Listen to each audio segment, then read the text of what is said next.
Welcome to the channel. Now it's time for bakery algorithm.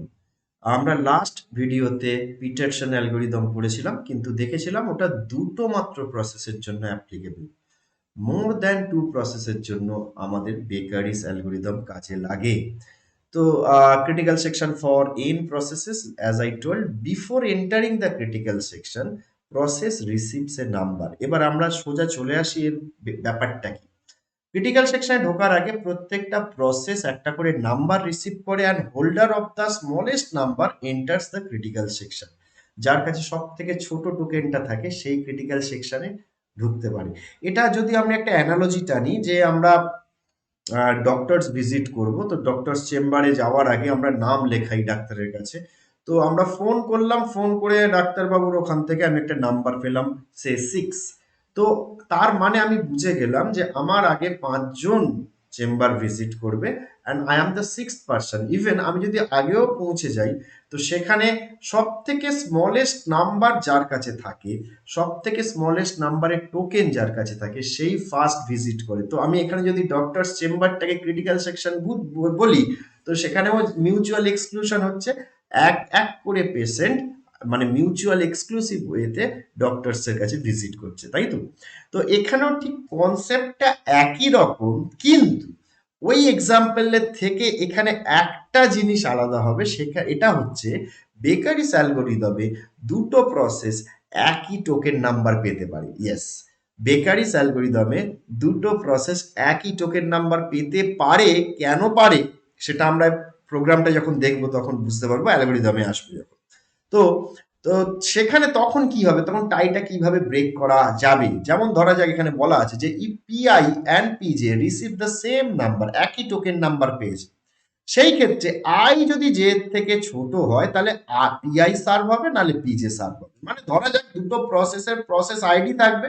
তো PI মানে একটা process, তার প্রসেস আইডি সে 100, অ্যান্ড পিজে আর একটা প্রসেস, তার আইডি সাপোজ 112।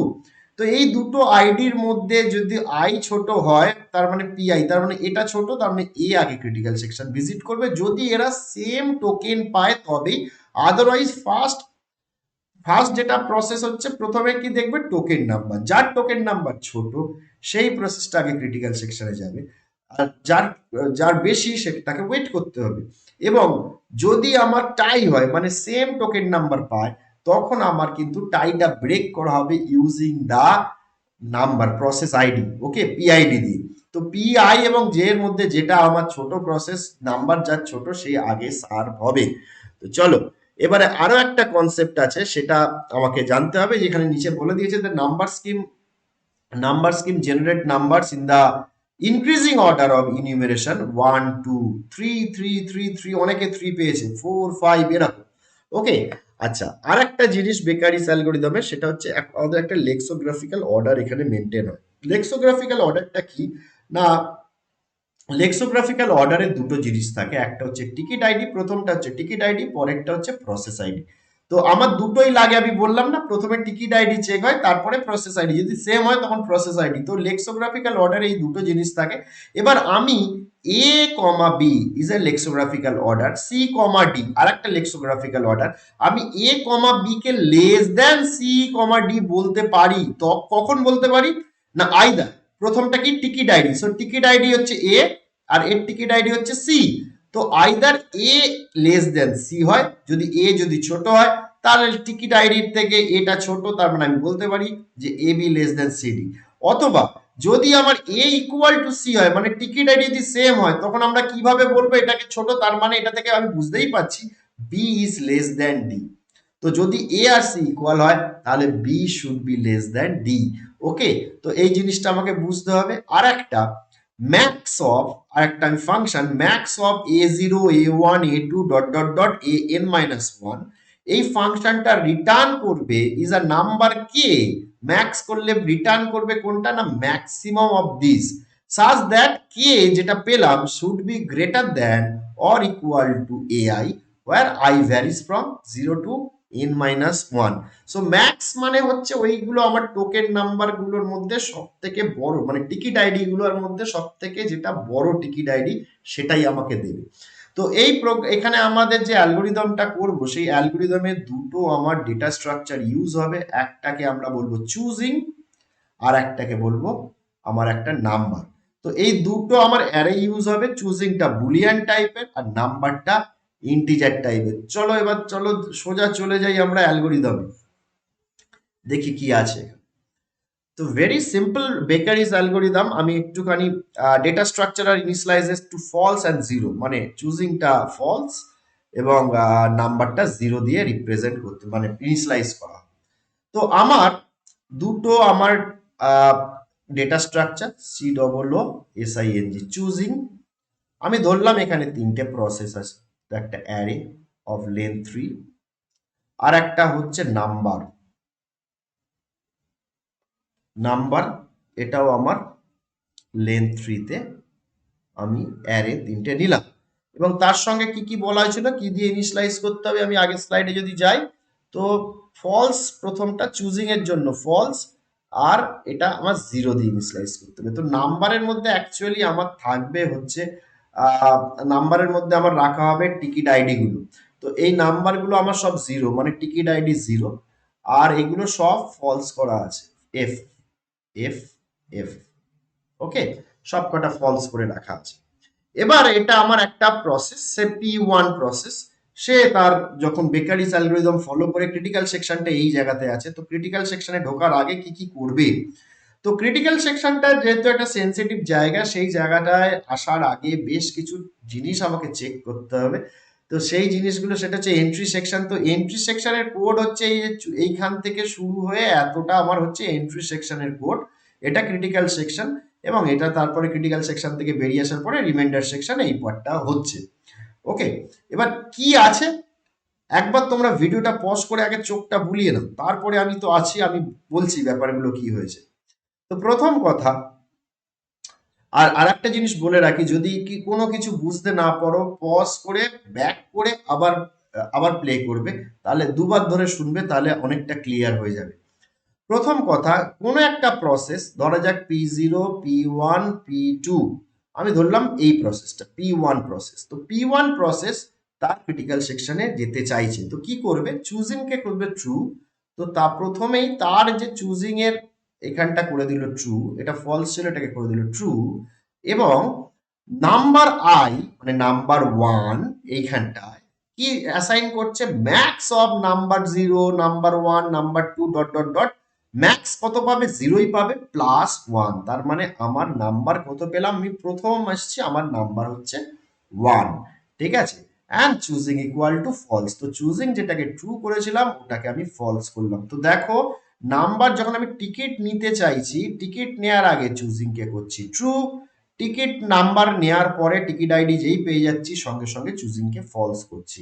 তো চুজিং কে ট্রু, এখানে একটা কেউ টি হয়ে আছে, তার মানে আমি কি বুঝবো, টি হয়ে আছে মানে বুঝবো সেই প্রসেসটা টিকিট আইডি জেনারেট করছে, টিকিট নাম্বার নিচ্ছে, ডাক্তারখানায় নাম লেখার জন্য ফোন করেছে, রাইট। আচ্ছা, তো আমি চুজিংটাকে এই যে অ্যারেটা এটাকে ট্রু করে নাম্বার নেব, এবং নাম্বার নেওয়া হয়ে গেলে চুজিংকে ফলস করে দেবো। তো এইটা কেন করছি, এবার তোমাদের মনে প্রশ্ন আসতে পারে, স্যার এটা করার কি দরকার ছিল। হ্যাঁ, করার দরকার আছে। কেন আছে আমি একটু পরেই আসছি। আচ্ছা, এবারে কি করব, আমি চেক করব যে আমি একটা লুপ চালিয়ে চেক করব যে অন্য কেউ আমার ক্রিটিক্যাল সেকশনে আছে কিনা। তো সেটার জন্য এত বড় এই লুপটা, এই ফর থেকে এন্ড অবধি এইটা হচ্ছে আমার এন্ট্রি সেকশন, এবং তারপরে এই যে ক্রিটিক্যাল সেকশন আছে। তো আমার এখানে দেখো, for J equal to 0 to n-1, মানে সমস্ত প্রসেসের জন্য চেক করব choosing J, while choosing j do no operation। এবার চুজিং জে কখন ট্রু হবে, এখানে কাউকে একটা ট্রু কখন পাবো, যদি আমার সেটা ওই প্রসেসটা নাম্বারের জন্য নাম্বার নিচ্ছে, তাই তো, নাম্বার জেনারেট করছে, টিকিট আইডি জেনারেট করছে। তো যদি কেউ টিকিট আইডি জেনারেট করে তাহলে আমি কিন্তু ওয়েট করব, মানে আমাকে এই লুপের মধ্যে এখানে আমি থাকবো। চুজিং জে মানে অ্যাকচুয়ালি এটা লুপ নয়, উপরে জে এর ভ্যালু আছে, জে এর ভ্যালু যখন 0, তারপরে 1 আসবে, তারপরে 2 আসবে, তারপরে 3 আসবে। তো যদি আমার দেখি যে ওখানে ট্রু হয়ে আছে কেউ, তাহলে আমি ওয়েট করব। তার মানে যখন কেউ নাম লেখাচ্ছে, যখন কেউ টিকিট জেনারেট করছে, তখন আমি কিন্তু ওয়েট করব যতক্ষণ না তার নাম্বারটা নেওয়া না হচ্ছে, কারণ কম্পারিজন আমি ওল্ড ভ্যালুর সঙ্গে কখনোই কম্পারিজন করব না, তাই না? আচ্ছা, এবারে দেখো, নাম্বার যে নট ইকুয়াল টু যদি জিরো হয়, নাম্বার যে যদি নট ইকুয়াল টু জিরো হয়, কারণ যারা জিরো মানে তারা এখনো টিকিট নাম্বার জেনারেট করেনি। ইভেন ক্রিটিক্যাল সেকশন থেকে বেরিয়ে যাওয়ার পরে আমি নাম্বারটাকে যেটা ওয়ান পেয়েছিলাম এটাকে জিরো করে দেবো। তো এইখানে নাম্বার জিরো কাদের থাকবে? নাম্বার জিরো থাকবে, নাম্বারে তাদের ইন্ডেক্সের মধ্যে জিরো থাকবে সেই সমস্ত প্রসেসগুলো আইদার তারা ক্রিটিক্যাল সেকশনের জন্য তারা যারা রেডি নেই, ক্রিটিক্যাল সেকশনে ঢোকার দৌড়ে তারা নেই, তাই না? তো যারা নেই তাদের তো ইনিশিয়ালি জিরো থাকবে, এবং যাদের ক্রিটিক্যাল সেকশন হয়ে গেছে তাদের গুলো জিরো থাকবে, কারণ ক্রিটিক্যাল সেকশন থেকে বেরোনোর পরে নাম্বারটাকে আমি জিরো করে দেবো, যেটাকে এখন কিনা ওয়ান আছে। ঠিক আছে? তো আমার এখানে তাহলে আমি দেখছি যে যারা ক্রিটিক্যাল সেকশনে জন্য ওয়েট করছে তাদের মধ্যে while this and number not equal to zero and আবার সেই lexicographical order number J comma J less than number I comma I, so number J comma J comma number I comma আইটাকে I মানে আমি, তো আমার নাম্বারটা যদি বড় হয় সেই লেক্সোগ্রাফিক্যাল অর্ডার জে থেকে মানে অন্য একটার থেকে আমার যদি বড় হয়, তাহলে আমি কি করব? নো অপারেশন, মানে আমি ওয়েট করব। ঠিক আছে? আর যদি আমার নাম্বারটা বাকি সবার থেকে ছোট হয়, তাহলে এইখান থেকে এই লুপের মধ্যে ঘোরার পরে আমি ক্রিটিক্যাল সেকশনে ঢুকে পড়তে পারবো। ঠিক আছে? লেক্সোগ্রাফিক্যাল অর্ডারটা ওইটাই, যদি সমান হয় তখন জে আর আই এর মধ্যে চেকিংটা হবে, কোনটা ছোট কোনটা বড়। বোঝা গেল ব্যাপারটা? তো আমি এখানে চেকিংটা কি করছি আর একবার বলছি, এবং বেরোনোর সময় নাম্বার আই কে জিরো করে দেবো। তো যে প্রসেসগুলো ক্রিটিক্যাল সেকশনে ঢুকতে চাইছে তারা নাম্বার টিকিট জেনারেট করবে, সব প্রথমে সবার জিরো থাকে। যে টিকিট চাইবে, তো যারা টিকিট চাইছে তাদের থেকে এক বেশি আমি একটা টিকিট নাম্বার পাবো। টিকিট নাম্বার পাওয়ার পরে আমি দেখব যে অন্য কেউ এখনো টিকিট নিতে চাইছে কি, যদি টিকিট নিতে চায় তাহলে ওয়েট করব, কারণ তার সঙ্গে আমাকে কম্পেয়ার করতে হবে। এবং তারপরে আমি দেখব যে আমার টিকিট নাম্বারটা কি বড়, বড় হলে ওয়েট করব, যদি ছোট হয় তাহলে আমার এই লুপ থেকে বেরিয়ে আসবে, সবার যতজন কম্পিট করছে এই মুহূর্তে টিকিট জেনারেট করেছে সবার থেকে আমার টিকিট নাম্বারটা ছোট, তাহলে আমি ক্রিটিক্যাল সেকশনে যাব, এবং ক্রিটিক্যাল সেকশন থেকে বেরিয়ে আসার পরে আমি যে দৌড়টা লাগিয়েছিলাম, যে কম্পিটিশনটা হচ্ছিল, এখানে আমি এটাকে আবার জিরো করে দেবো। তার মানে আমি এই মুহূর্তে not interested to enter the critical section again. আবার যখন ক্রিটিক্যাল সেকশনে যাবো তখন আবার যা লাস্ট নাম্বার ছিল তার থেকে একটা বেশি টোকেন নাম্বার আমি পাবো। তো এইভাবে যতগুলো প্রসেস আমার এখানে কমপ্লিট করছে ফর দ্য ক্রিটিক্যাল সেকশন, প্রত্যেককে কিন্তু এইভাবেই কাজ করতে হবে। আশা করি বুঝতে পেরেছো। যদি না বুঝতে পারো তাহলে ভিডিওটা আরেকবার একটুখানি রিপ্লে করে দেখো, তাহলে নিশ্চয়ই বুঝতে পারবে। তো বেকারিস অ্যালগোরিদম হচ্ছে মাল্টি প্রসেস সলিউশন, যেখানে পিটারসন অ্যালগোরিদমে দুটো প্রসেসের সলিউশন, কিন্তু এই দুটো সলিউশনে কিন্তু হচ্ছে সফটওয়্যার সলিউশন, মানে আমরা প্রোগ্রাম লিখে সলিউশনটা বানাই। আমাদের যদি এই প্রোগ্রাম লিখে বানানোর জন্য অনেক প্রোগ্রামিং কমপ্লেক্সিটি দরকার, এবং সব ক্ষেত্রেই যে বেকারিস অ্যালগোরিদম ইউজ হবে বা পিটারসন অ্যালগোরিদম ইউজ হবে তা নয়। আমরা নিজেদের থেকেও কোনো অ্যালগোরিদম তৈরি করতেই পারি, কিন্তু যেটাই করি না কেন সেটার জন্য হিউম্যান এফর্ট, প্রোগ্রামার্স এফর্ট কিন্তু অনেক বেশি দিতে হবে, তাই নাকি আমাদের প্রোগ্রাম লিখতে হবে। যদি ভালো হতো এটা, যদি আমার সিস্টেম থেকে ইনবিল্ড কিছু আমি পেতাম। ইয়েস, ইনবিল্ড তো আমরা আছে, আমরা জানি হার্ডওয়্যার সলিউশন কিছু আছে, এবং তারপরে আমাদের অপারেটিং সিস্টেমের সলিউশন কিছু আছে। তো আমরা পরের ভিডিও থেকে হার্ডওয়্যার সলিউশন সম্বন্ধে আলোচনা করব, এবং তারপরে আমরা অপারেটিং সিস্টেম সেমাফোর নিয়ে আলোচনা। তো আজকে আমি এখানেই শেষ করছি, আবার দেখা হবে তোমাদের সঙ্গে নেক্সট ভিডিওতে।